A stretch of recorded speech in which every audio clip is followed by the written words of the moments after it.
안녕하세요. 오늘 뉴스레터의 주요 내용은 다음과 같습니다. 1. 한국이 최선의 선택. 2. 베이징은 한국에 의해 철수될 것이다. 최근 전기차 배터리 핵심 재료인 리튬 가격이 폭등하면서 전 세계가 리튬 찾기에 혈안이 돼 있는데요. 그 누구보다 더 리튬 채굴권에 목숨 걸고 찾아 나선 중국은 그동안 리튬 확보에 자신만만했지만 최근에 남미에서 리튬 채굴권 정지를 당하며 크게 당황하고 있다고 합니다. 반면 한국은 뒤늦게 뛰어든 개발 사업에서 리튬 확보 대박이 나면서 현재 200조 원 이상의 가치 평가받고 있어 현재 리튬값 폭등 상황에 맞춰 개발에 박차를 가하고 있습니다. 게다가 자원 빈국이라고 평가받던 한국 내에서도 최근 리튬 광산이 발견됐는데 그곳에서 발견된 리튬이 심지어 리튬 생산량 1위인 호주의 광산보다 더 함유량이 많아 화제가 되고 있습니다. 톱박찬 중국과 대박을 터뜨린 한국의 상황에 대해 자세히 알아보겠습니다. 톱박찬 중국과 대박을 터뜨린 한국의 상황에 대해 자세히 알아보겠습니다. 최근 전기차 업계에서 가장 중요한 관심사는 바로 리튬이라고 하는데요. 글로벌 완성차 업체들이 전기차 전환의 속도를 내면서 배터리의 핵심 재료인 리튬의 수요가 폭발하고 있기 때문입니다.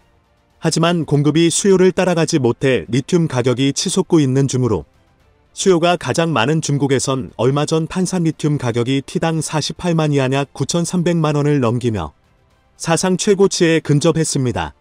현재 전기차 배터리의 핵심 원료인 리튬 생산량이 가장 많은 국가는 호주로 작년에만 5만 5천 톤을 채굴해 글로벌 리튬 생산량의 절반가량을 담당했는데요.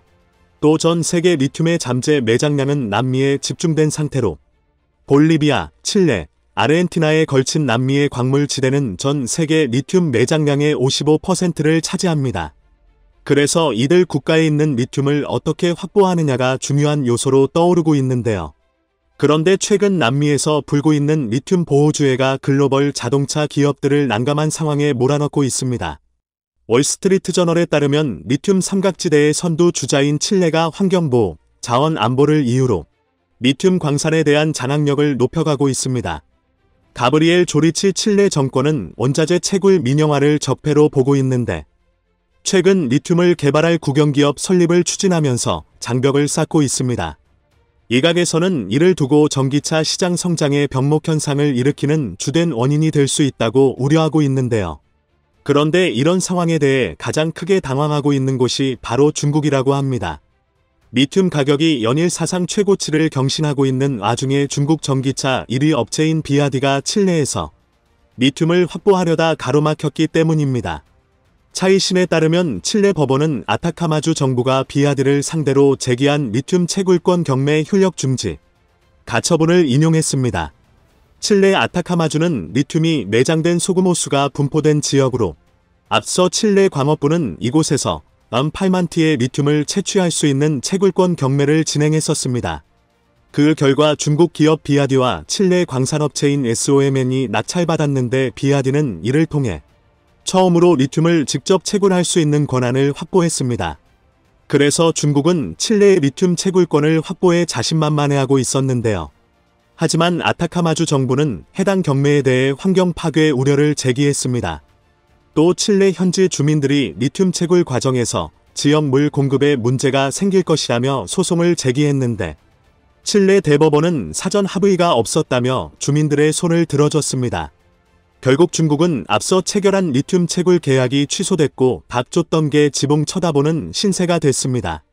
이런 상황에 리튬 가격 인상은 중국에 특히나 더 큰 악재로 다가오고 있는데요.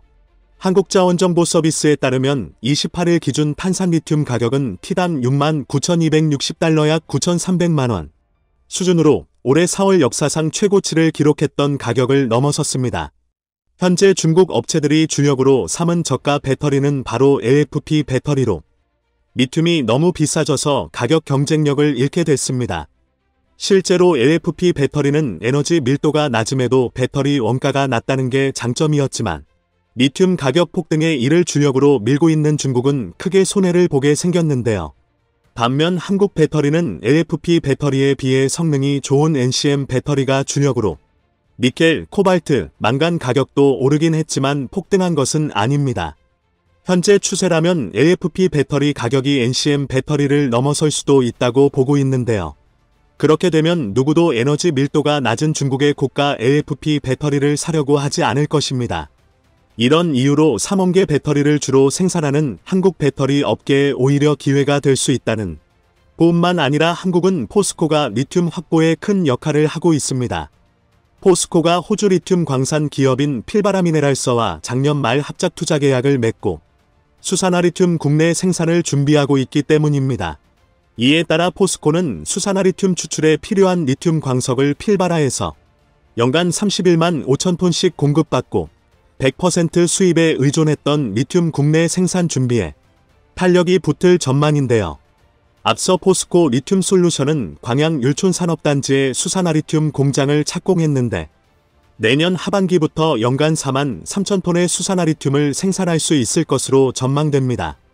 이는 전기차 100만 대의 배터리에 사용되는 어마어마한 규모입니다. 게다가 얼마 전 한국무역보험공사도 호주와 프로젝트 금융지원 파트너십을 체결하면서 핵심 광물 프로젝트에 참여할 수 있도록 기반을 마련했는데요. 호주의 경우 니켈, 리튬, 히토류 등 풍부한 자원을 보유하고 있어 협업이 꼭 필요한 국가인 만큼 미리 조처한 겁니다. 이에 정부 차원에서도 호주와의 협력을 강화하며 핵심 광물을 안정적으로 받을 수 있는 공급망을 구축했습니다. 실제로 한국은 스콧 모리슨 호주 총리를 만나 리튬, 니켈, 코발트, 히토류 등을 호주로부터 공급받기로 했습니다. 한국과 호주는 이를 골자로 핵심 광물 업무 협약도 맺었는데요.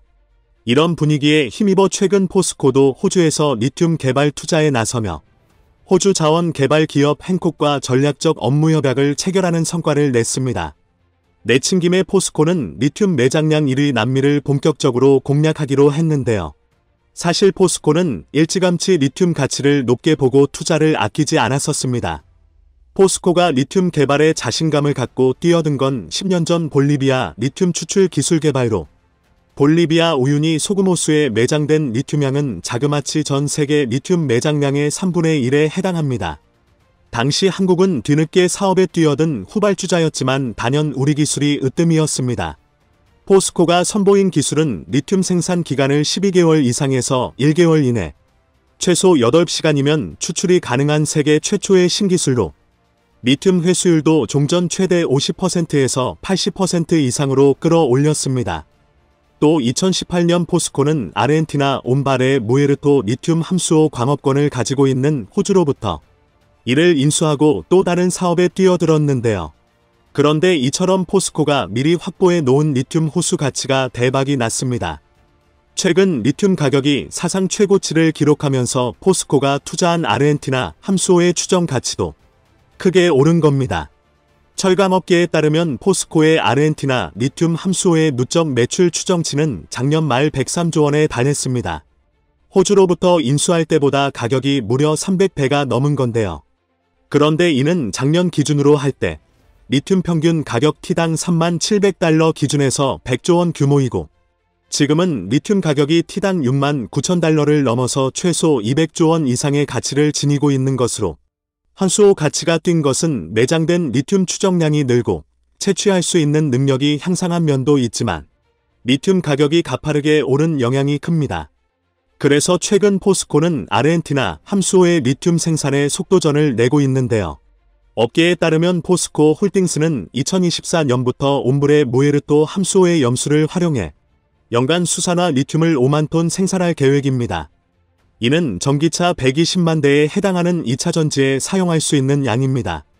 현재 포스코 홀딩스는 연간 2만 5천 톤의 수산화 리튬을 생산할 수 있는 1단계 설비 공사에 착수한 상태며 올해 중으로 연간 2만 5천 톤 규모의 2단계 설비도 착공할 계획이라고 합니다. 최근 리튬 가격이 고공행진하고 있는 만큼 지하에 있는 염수를 먼저 뽑아 올려 더 많은 리튬을 확보하기 위한 것으로 보입니다. 그뿐만 아니라 최근 한국에서는 자원 빈국이라는 고정관념을 깨는 어마어마한 일이 벌어졌는데요. 지질자원연구원에 따르면 경북 울진에 있는 보암 광산에 리튬이 포함된 광물 배군모가 상당한 양이 존재하고 있는 것으로 드러났습니다.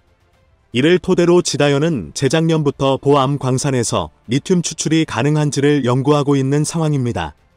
현재까지 조사된 바로는 보암 광산의 리튬 유용원소 함유량이 약 4.7%로 리튬 광산으로 유명한 호주 그린부시 광산보다도 2배 가까이 높습니다.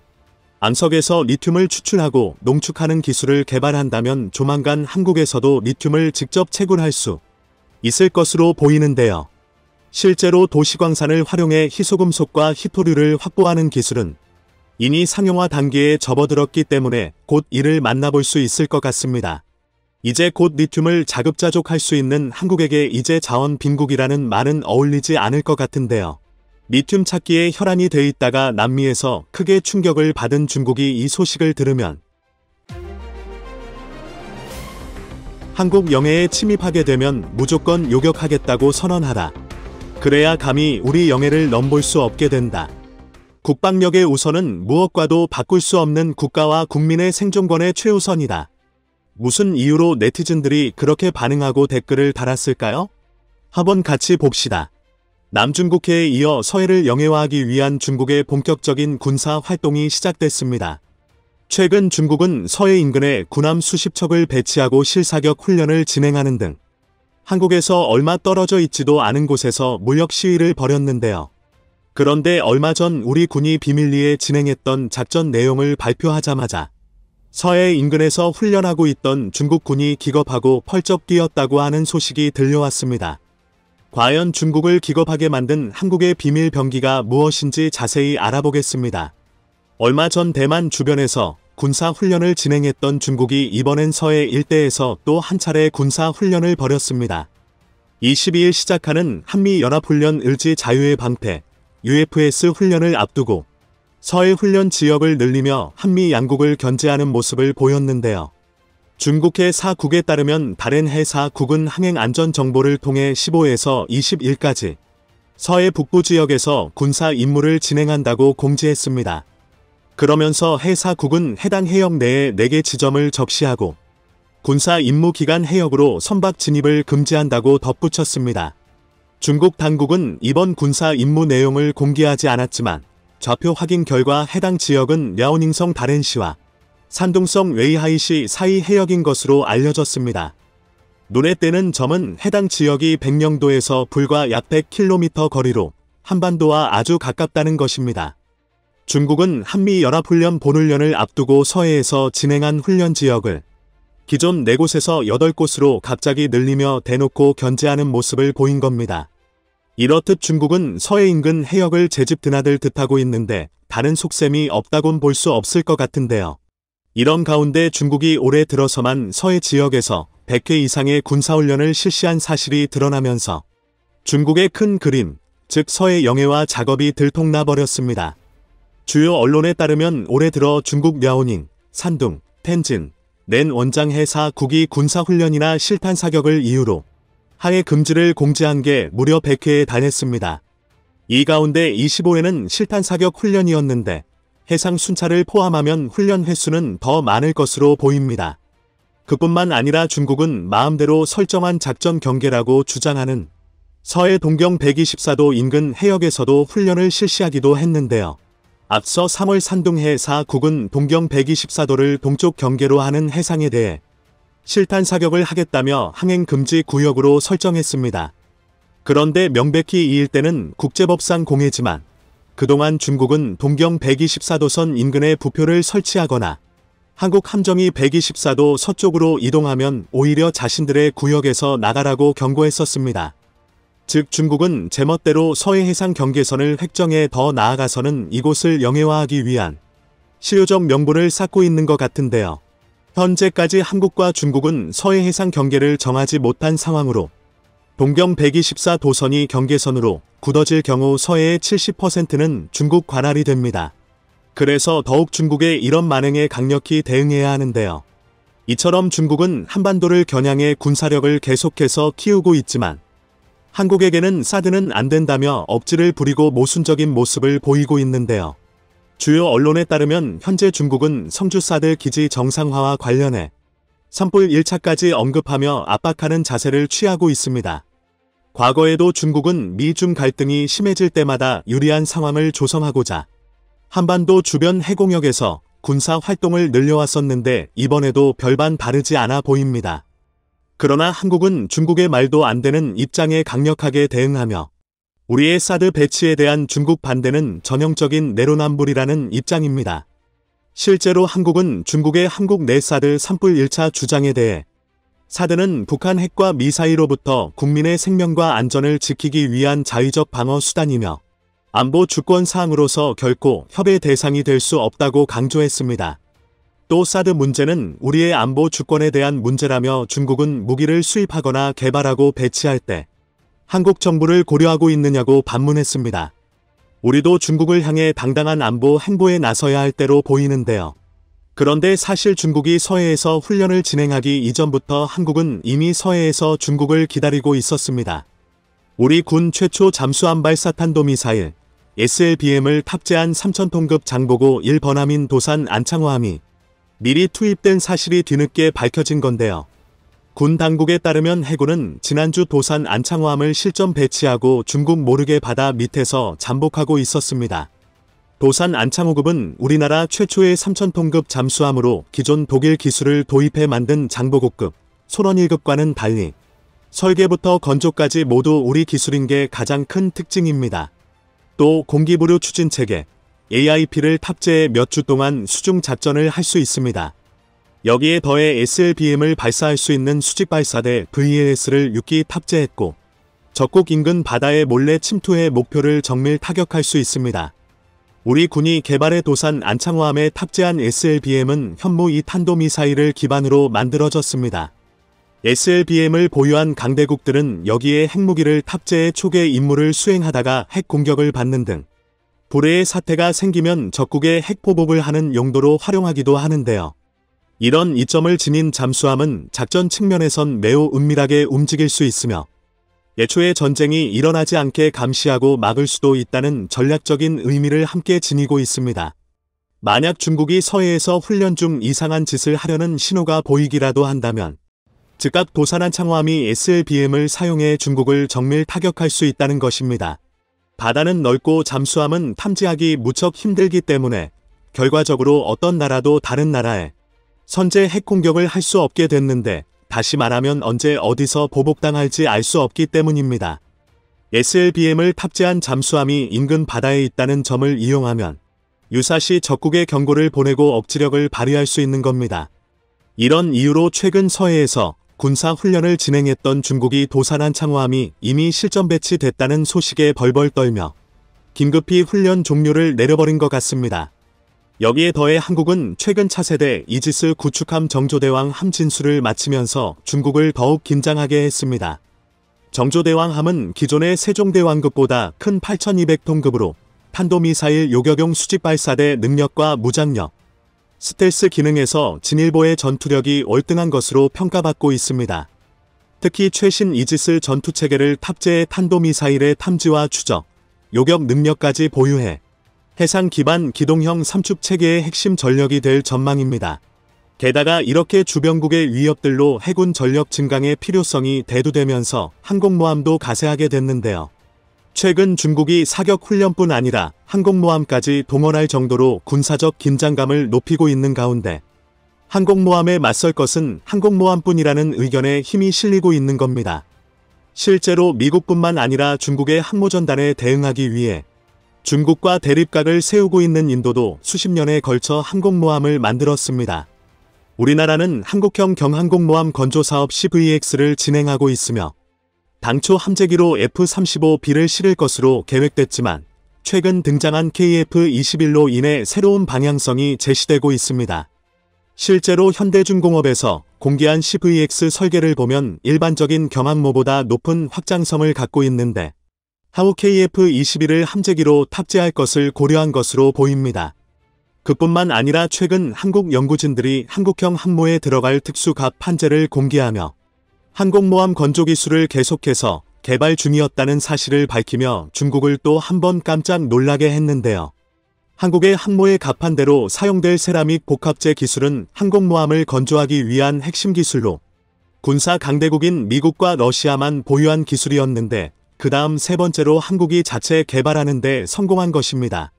그리고 이렇게 서해뿐만 아니라 동해도 한국의 강력한 무기로 도배되면서 국방 경계선이 한층 더 두터워질 전망입니다. 실제로 최근 건설이 진행 중인 울릉공항은 불치망모가 될 예정으로 이를 위해 공항 활주로의 길이를 크게 늘려 대형 군용기도 이착륙할 수 있도록 공사 중입니다. 즉 한국을 지키는 최일선 기지로 삼자는 것으로 공군기지를 방어할 최소한의 경비대와 방공부대, 방공 레이더와 지대공 포대도 배치될 것으로 보입니다.